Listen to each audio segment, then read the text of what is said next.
Hey, buddy, Thomas here. We got a very interesting video today. We're doing a couple things. I think I'm going to title this video something along the lines of how to prepare for a craft fair if you've got a sawmill and stuff like that. Craft fairs are a great way to make, a quick burst of money, move some product and stuff like that, and also get your name out there. It's worked really well for us down in Mississippi, and this is going to be our first craft fair up here in Wisconsin, so looking forward to it. I'll put all the information in the description below, but it's the Heritage Days here in Peshtigo, and I believe it's next weekend. I got to look at the dates, like around the 1st or something of October. Anyways, I'll get the dates out there.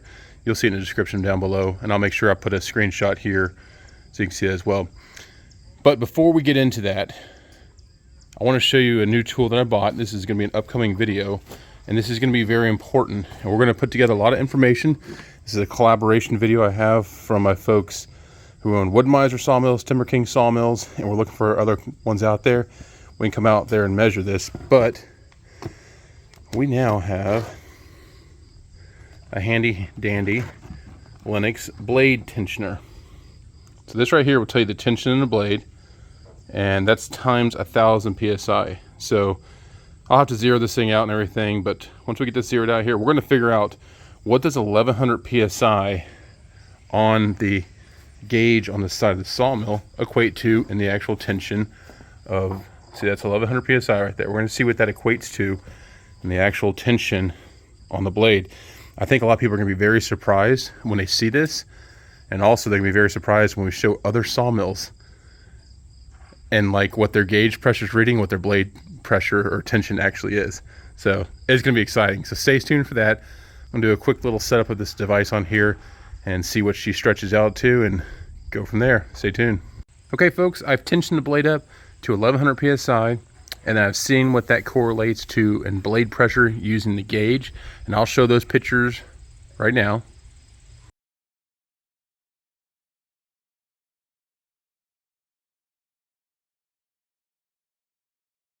And as you see, 1,100 psi gauge reads 12,500 psi of tension in the actual blade. So that's probably pretty standard across all blade materials, unless you get something that's kind of way out there. But for the most part, 12.5, and I actually worked that all the way up to 1,500 psi. 1,500 psi is about whenever I max out that spring there, and I am going to be purchasing a double spring setup from Timber King here soon, because I want to see how much further I can go and kind of what those numbers correlate to, because we're trying to show between a couple different sawmill manufacturers, as well as we need to verify on different mills that they're reading approximately the same, and the data I have right now shows that they are. So again, upcoming video on that, really interesting. I've got 12,500 psi of tension in that blade.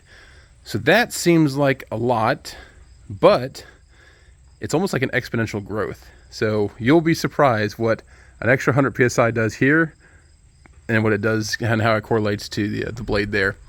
Okay, so let's go ahead and talk about craft fairs. Craft fairs is a great way, to get your name out there, to move a lot of material in a short amount of time, and typically they're seasonal. So what we've done in the past for ourselves is we use a craft fair typically in the fall time. We use the money made during the craft fair to pay for the kids' Christmas. And I've done a couple videos about that in the past, but I really don't show anything other than like the charcuterie boards and stuff like that. We're going to show you another way without having to make charcuterie boards or anything. If you've got a sawmill, and if you just got slabs or anything just sitting around, those are great things to bring to a craft fair. And what I tell people is I will bring a lot of stuff to the craft fair. I do not intend to bring a lot of stuff back. So make sure whatever you bring to the craft fair, you can let go, and make sure that you're letting it go at a price that you're happy with as well as the customer's happy with. And I've talked to Mr. Robert about this many a times. What do you think is a fair market value? What would you pay for something of that, type or quality and this, that, and the other? I always am told by my wife that I undersell things, but at the same time, I like to get my name out there. I like to meet people, and there's no better way than to have a what is conceived as a fair transaction over wood, and then usually I get return customers, and it's just a great way to build a relationship with like-minded folks. But what we have right here is we have black walnut. I've got a unique piece of black walnut with a crotch. I don't think I'm going to finish up any of these pieces, but I have other black walnut pieces that are already finished up. They've already dried out. They've already been oiled. They're ready to go and everything. But this will be like the do-it-yourselfer. So maybe someone doesn't want to spend 40, 50 bucks on a charcuterie board. Maybe they want to spend 15, 20 bucks, and then they can finish it out themselves. This is a perfect log. This is a log that was going to be firewood, but I said I need to go ahead and work this log, or I say log, this small little piece of wood here, and see what we can turn it into. And as you see, I have a ton of these other smaller pieces here. Sorry, my boy's on the four-wheeler about to tear it up out there. But we've got all these small ones right here we'll be doing the same thing with, and I have these larger ones over here. So let's get to cutting real quick. Stay tuned. All right, the blade I have on here is sharper than the last blade video that I did, so that's good. We're gonna go ahead and get a nice flat reference point on this, a reference edge, nice flat surface to work off of, then we'll flip it over and we'll start cutting from the other side. As you see, I made this little jig that'll hold it. It's just a combination of some 2x6s, looks like a 2x4 and stuff like that. But yeah, we're gonna go ahead and make this cut, clean it up, flip it over, and slice her down.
That's a prettier board. I mean, who wouldn't love a little project board like that? Now, we go ahead, take this off of here, take this back. I've got,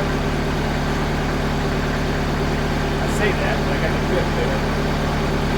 I need to remove the pith out of there. Anything I get left or right of that pith, I can make spoons out of it and stuff like that. Don't worry, we'll show these at the end.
Alright, so we've essentially removed that pith section, got a really nice board here that someone could still probably do something with, but it does have that pith going through it.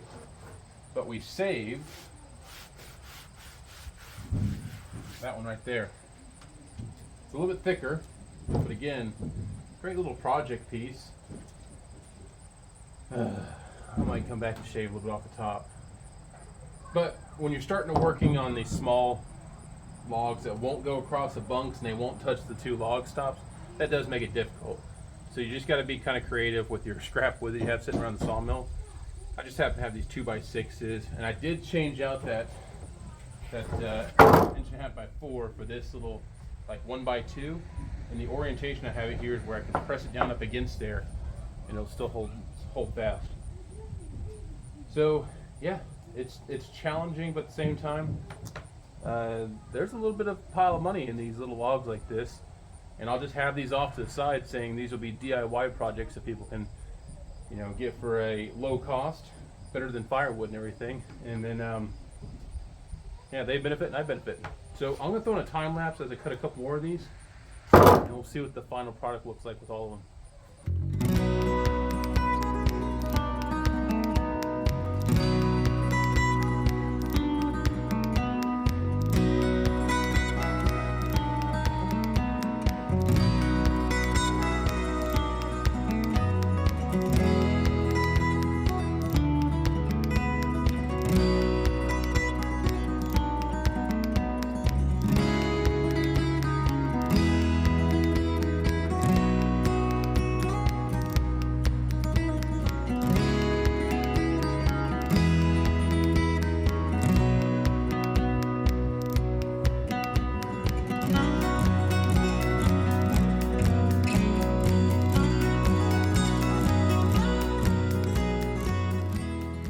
Tommy's going to go ahead and start spraying these off, so go ahead and spray them off, Tommy.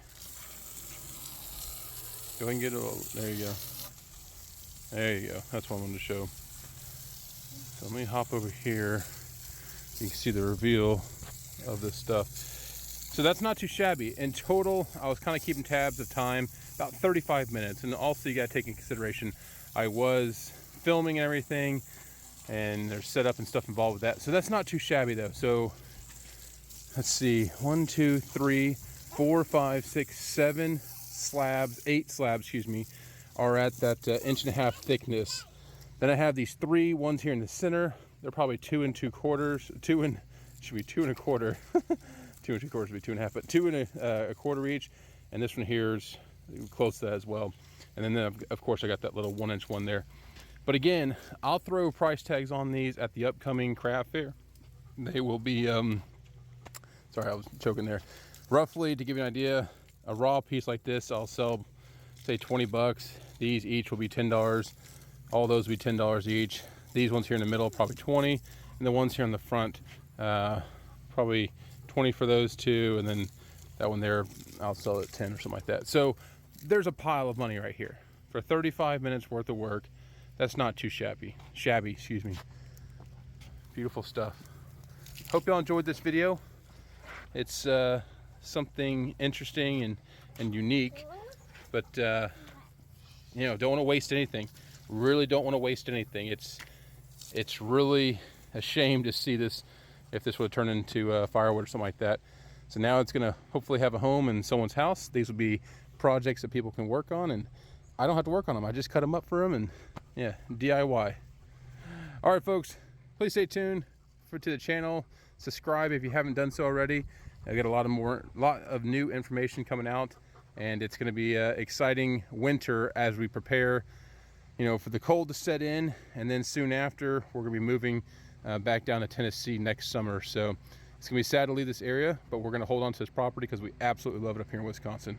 But again, please like, subscribe. We'll see you around. Thanks.